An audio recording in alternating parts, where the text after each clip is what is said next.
Kehamilan merupakan anugerah yang didambakan setiap ibu.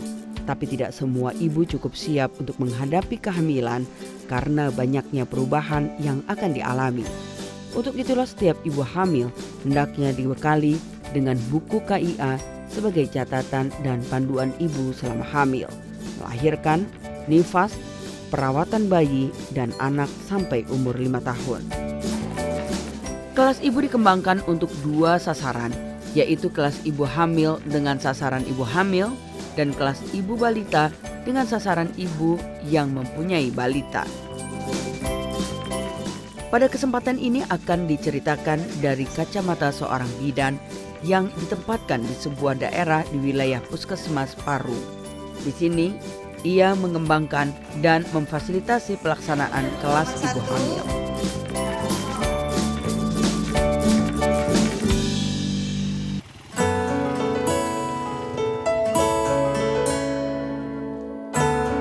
Pagi baru saja datang, matahari pun belum begitu tinggi. Namun ibu-ibu hamil Desa Iwul di wilayah Puskesmas Parung, Kabupaten Bogor sudah berkumpul di balai desa. Mereka sedang menunggu kedatangan bidan desa yang akan memfasilitasi pelaksanaan kelas ibu hamil.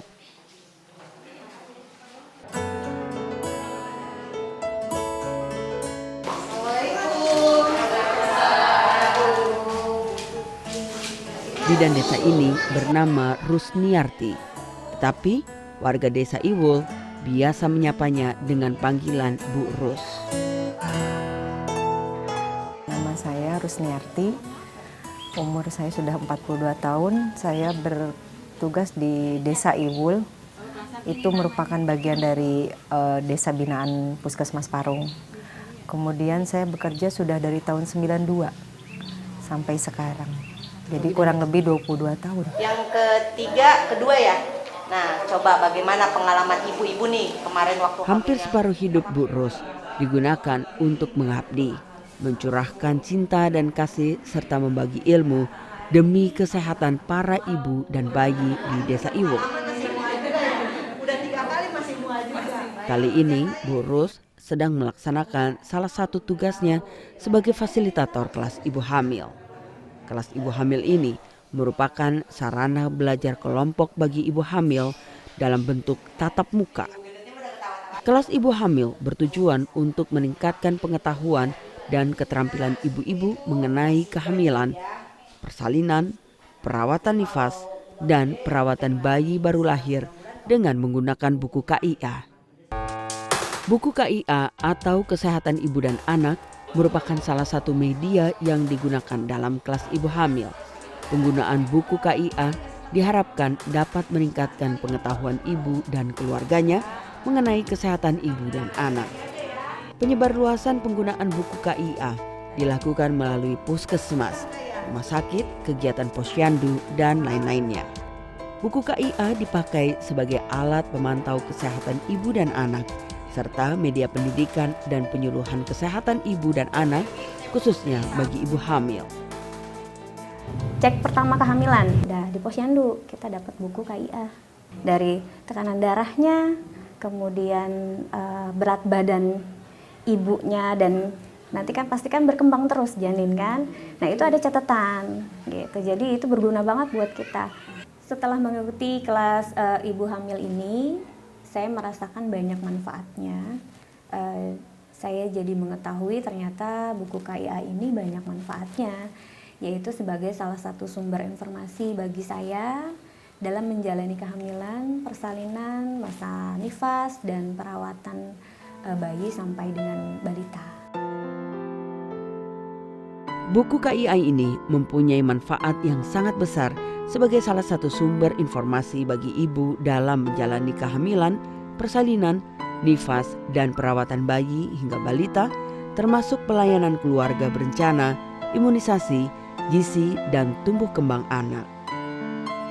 Pelaksanaan kelas ibu hamil dapat dilakukan di mana saja, mulai dari rumah warga, posyandu, puskesmas, rumah sakit, bahkan balai desa.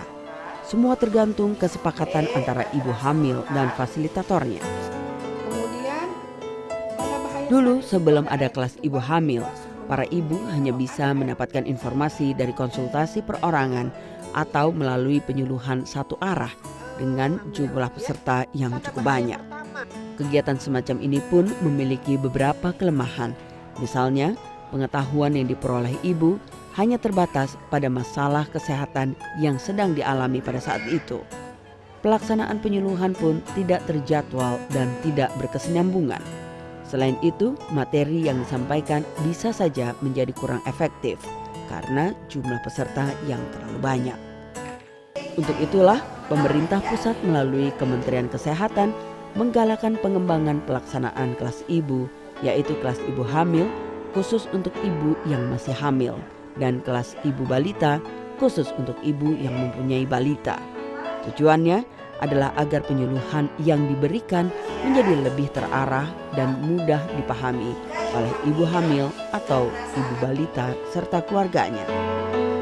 Cara belajar orang dewasa itu kan bukan harus diajarin, tapi mungkin ada ibu ada masalah dari salah satu audiennya atau dari salah satu ibu hamil, kemudian kita lempar lagi ke ibu hamil yang lain, mungkin ada pengalamannya atau ada informasi-informasi yang mereka tahu. Nah, akhirnya terjadi sharing antara mereka sendiri. Biasanya lebih mengena dan itu udah berjalan. Ada beberapa penelitian yang memperlihatkan bahwa penggunaan atau pemakaian buku KIA bagi para ibu hamil itu masih rendah. Oleh karena itu, Kementerian Kesehatan melahirkan atau mencanangkan program kelas ibu hamil. Diharapkan nanti melalui kelas ibu hamil tersebut, ibu-ibu itu akan mendapatkan informasi, kemudian mengubah perilakunya, sehingga dia mempunyai kesadaran pentingnya kesehatan, khususnya pada saat hamil, persiapan persalinan, pada waktu perawatan mesin nifas, termasuk juga pelayanan terhadap atau perawatan terhadap bayi baru lahirnya. Pelaksanaan kelas ibu hamil dilakukan dengan metode pembelajaran orang dewasa, di mana bidan berfungsi sebagai fasilitator bukan sebagai penyuluh. Kelompok belajar ibu hamil ini dianjurkan diikuti oleh calon ibu sejak awal kehamilan, tetapi untuk pelaksanaan senam ibu hamil baru dapat dilakukan oleh ibu dengan usia kehamilan 20 minggu ke atas. Jumlah peserta dalam satu kelas ibu hamil dibatasi hingga 10 orang. Hal ini dimaksudkan agar pemberian materi dan pertukaran informasi antar ibu hamil lebih efektif dan efisien. Kelas ibu hamil ini pun wajib diikuti oleh para suami calon ayah dari bayi yang dikandung para ibu atau keluarga sebagai salah satu pengambil keputusan mengenai kesehatan ibu. Dalam pengembangan pelaksanaan kelas ibu hamil, maka diperlukan juga adanya dukungan dari masyarakat.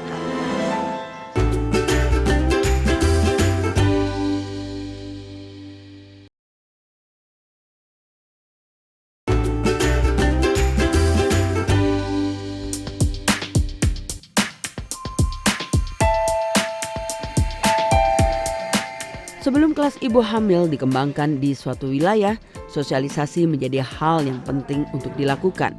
Sosialisasi dilakukan kepada para perangkat desa, tokoh masyarakat, tokoh agama, kader, serta ibu-ibu PKK.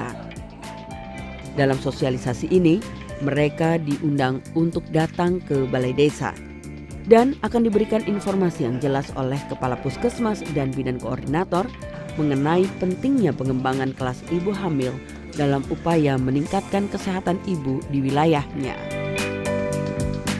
Desa Iwul merupakan salah satu dari 9 desa yang menjadi binaan Puskesmas Parung di Kabupaten Bogor.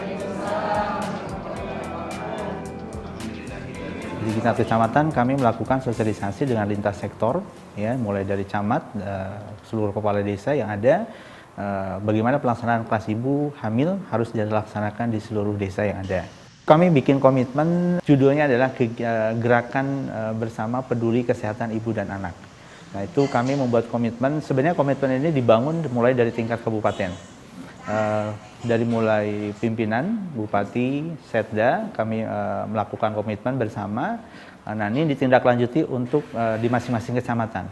Nah, di kecamatan kami juga membuat komitmen bersama dari mulai Pak Camat, Kepala Desa, tokoh masyarakat yang ada, bahwasanya kesehatan ibu dan anak ini tanggung jawab kita bersama. Gitu. Salah satunya adalah melalui optimalisasi kegiatan kelas ibu hamil. Sosialisasi pada warga merupakan salah satu tahapan awal dalam pengembangan pelaksanaan kelas ibu hamil di suatu daerah. Sosialisasi ini perlu dilakukan dalam rangka menunjang keberhasilan pelaksanaan kelas ibu hamil ke depannya. Pertemuan ini sebaiknya melibatkan tokoh agama, tokoh masyarakat, dan lintas sektor terkait. Melalui merekalah, kelas ibu hamil dapat dikembangkan dan berjalan sesuai dengan yang diharapkan. Dalam mendukung pelaksanaan kelas ibu hamil ini, telah disediakan dana BOK atau biaya operasional kesehatan puskesmas yang dapat digunakan untuk biaya transportasi petugas ke lokasi pelaksanaan. Biaya konsumsi juga dapat menggunakan dana ini, tetapi jumlahnya masih terbatas dan perlu masuk dalam rencana di Lokakarya Mini Puskesmas. Kemarin yang jelas pertama yang disosialisasikan kan manfaat dan sebagainya ya tentang ibu hamil, kelas ibu hamil. Tapi kemarin ada kesepakatan yang ini disetujui baik oleh desa dan puskesmas, kemudian oleh masyarakat yang peminat kesehatan ibu dan anak juga, itu harinya hari Minggu gitu ya. Kemudian pada minggu pertama jamnya kita tetapkan itu setengah 8 sampai jam 9-an, bertempat di balai desa karena ruang lingkup untuk mencapainya lebih mudah dari warga kita. Untuk dukungan dari tokoh masyarakat itu saya rasa sangat penting Mbak ya dalam keberlangsungan kelas ibu hamil. Di sini kami sangat mengharapkan terutama dalam upaya menggerakkan ibu hamil dan suaminya supaya mau menghadiri kelas ibu hamil. Kami juga memberikan dukungan dengan memberikan alokasi dana desa kami di antara ADD kami untuk pelaksanaan kelas ibu hamil. Dana itu dapat digunakan untuk keperluan snack. Pada setiap kali pertemuan kami juga menyediakan tempat untuk melaksanakan acara tersebut. Kalau penjelasan penting kelas ibu hamil itu diberikan oleh bidan kepada tokoh-tokoh masyarakat, perangkat desa yang ada di community itu, maka mereka pasti mendukung karena tahu bahwa kalau mengikuti kelas ibu hamil itu akan menjadi penting, bukan hanya untuk ibu hamil, buat keluarga dan masyarakat harusnya ikut berpartisipasi karena misalnya di kelas ibu hamil diajarkan bahwa kalau ada tanda-tanda bahaya dan harus dirujuk. Dan nggak mungkin suaminya membawa ibu itu sendiri dari desa. Pasti perlu partisipasi masyarakatnya kan, untuk supaya dia bisa membantu memfasilitasi membawa ke tempat rujukan. Melalui sosialisasi seperti inilah, warga diharapkan menjadi lebih mengerti akan arti pentingnya kelas ibu hamil, sehingga mereka dapat memotivasi ibu hamil dan keluarganya untuk mengikuti kelas ibu hamil. Selain dukungan tokoh masyarakat dan warga, suami juga memegang peranan penting bagi kesehatan calon ibu dan anak. Itulah sebabnya para suami siaga ini diharapkan datang minimal 1 kali pada kelas ibu hamil. Yang jelas kan sekarang kehamilan itu kan bukan miliknya ibu hamil saja, ya kan. Sebagai suami harus punya perhatian, harus punya interest ya bahwa istrinya hamil ini harus bagaimana mereka. Assalamualaikum warahmatullahi wabarakatuh. Awalnya memang tidak mudah bagi Bu Rus meyakinkan para suami untuk datang ke kelas ibu hamil. Namun berkat kerjasama dengan para kadernya yang ulet, para suami ini pun akhirnya mau ikut dalam pelaksanaan kelas ibu hamil. Sebetulnya kemarin juga ada yang sempat nolak ya, tapi begitu dengan gayanya mereka gitu kan. Nah itu terkemukakan gitu. Emang itu yang menghamilin siapa gitu kan? Ya saya ya, kalau misalnya kamu nggak mau merhatiin, biarin saya cariin suami yang lain kan, seperti itu. Kata saya kok sampai kepikiran seperti itu, tapi ternyata jadi malu kan si suaminya. Ya bu, ntar saya yang datang gitu kan, jadi ngegos lah gitu. Gambarnya bahwa Rasanya kayak pertama ya, masa sih ya bapak-bapak disuruh ikut-ikutan kayak gini gitu ya, tanda tanya di hati. Gimana ntar nih ketemu orang-orangnya, malu nih saya gitu. Tapi begitu sampai ke lokasi ya perasaan saya enjoy aja gitu. Malah saya senang berbagi sama yang belum berpengalaman gitu. kedua waktu istrinya lahiran dulu, tapi Kalau saya emang semua ada kegiatan kayak gitu, jadi banyak pengetahuan juga. Kadang kan seorang suami itu masa bodoh dengan hal itu kebanyakan, ibarat kata. Cuma mempersiapkan untuk melahirkannya aja. Untuk dari awal itu dia nggak tahu prosesnya seperti apa, kayak gitu. Begitu banyak yang bisa didapat para suami di kelas ibu hamil ini. Selain dapat bertukar pengalaman, mereka pun juga memperoleh ilmu tentang tanda-tanda bahaya kehamilan serta persiapan persalinan. Peran suami dalam tanda kutip dari beberapa asesmen itu memberikan dukungan moral, itu membuat si ibu tuh menjadi lebih nyaman. Kalau ibunya lebih nyaman itu bagus loh efeknya secara psikis, emosional terhadap bayinya juga, karena dia merasa dia tidak sendiri menanggung kehamilannya. Itu yang penting sebenarnya. Dukungan warga masyarakat memang penting dalam keberhasilan pelaksanaan kelas ibu hamil. Namun satu hal yang tak kalah pentingnya bagi ibu hamil adalah dukungan dari orang tercinta, suami dan keluarga. Dengan dukungan dari sang suami dan juga keluarga, istri akan lebih bersemangat untuk terus meningkatkan kesehatannya dan kesehatan bayi yang dikandungnya.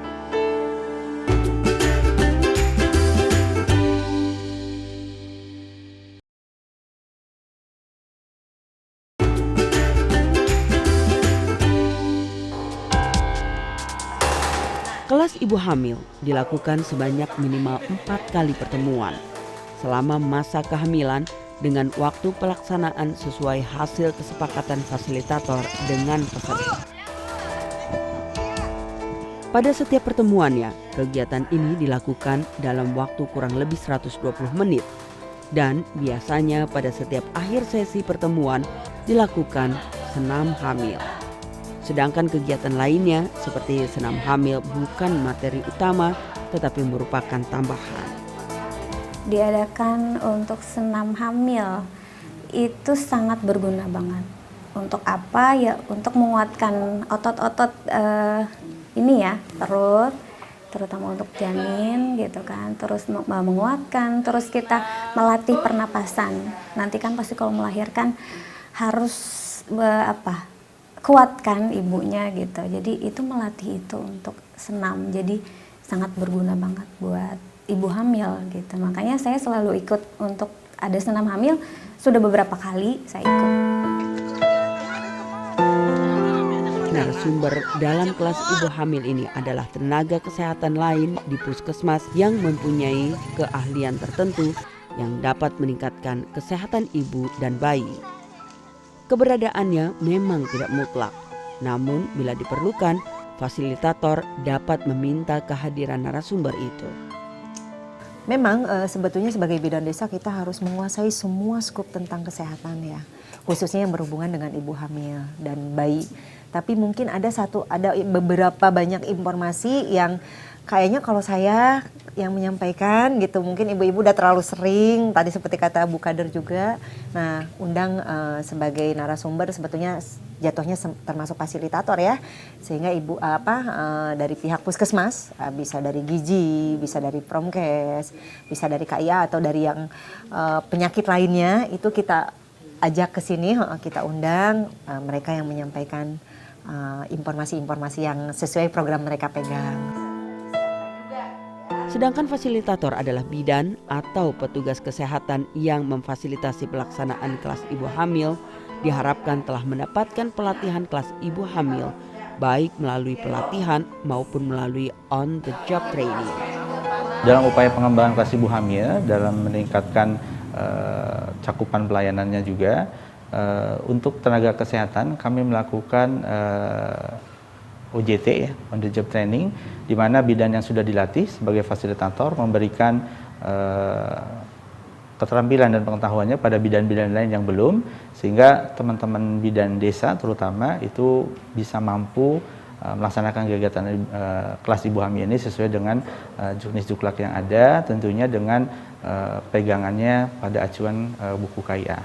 Bidan supaya bisa memfasilitasi sebuah kelas ibu hamil dan baik itu harus melalui pelatihan fasilitator. Nah, pelatihan fasilitator itu kita bikin berjenjang. Oleh pusat melatih provinsi, provinsi nanti bisa melatih kabupaten, kabupaten bisa melakukan puskesmas. Jadi itu seperti TOT.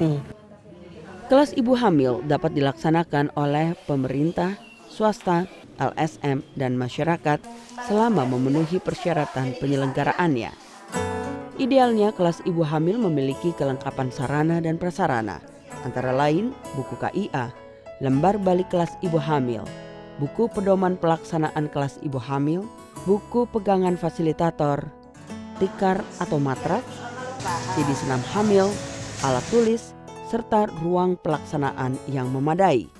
Namun bila tidak ada ruangan khusus, tempat pelaksanaan bisa dilaksanakan sesuai kesepakatan antara peserta dan fasilitator. Kelas ibu, khususnya kelas ibu hamil, merupakan salah satu cara untuk menurunkan angka kematian ibu dan bayi, karena mempunyai manfaat baik bagi petugas maupun bagi ibu hamil dan keluarganya. Sekarang yang saya rasakan terjadi perubahan pola perilaku ya, yang tadinya mungkin masih lahir pengennya di rumah, sekarang udah mulai datang ke rumah bidan atau ke puskesmas ya. Nah, jadi memang ada, karena ada informasi di buku itu, di buku KIA dan di lembar balik di kelas ibu itu tersampaikan. Kalau manfaatnya sih sangat baik ya, karena satu sama lain sama-sama mengisi waktu atau saling pendapat lah. Ya, saling ngasih pendapat kalau menurut saya. Alhamdulillah bagus. Ya biar maju, biar lebih paham ibu-ibunya, yang ibu-ibu rumah tangga yang baru-baru. Biar juga nggak ada lahiran susah gitu, ada kematian. Kan kalau melahirkan kadang-kadang ada kematian apa gitu ya. Biar lebih sehat. Biar bisa menjaga kehamilan terus lahirkan lancar. Maksudnya pemerintah, government selalu menginisiatif sesuatu yang ingin bisa dirasakan implementation-nya di end user. End user-nya itu ibu-ibu, keluarga ibu-ibu, suami ibu-ibu. Nah, masyarakat surrounded-nya itu harusnya mendukung itu. Kan kita ingin menonton kematian ibu. Kematian ibu nggak bisa ditanggung jawab orang kesehatan. Harus tanggung jawab seluruh bagian dari community di lingkungan itu menjadi bagian.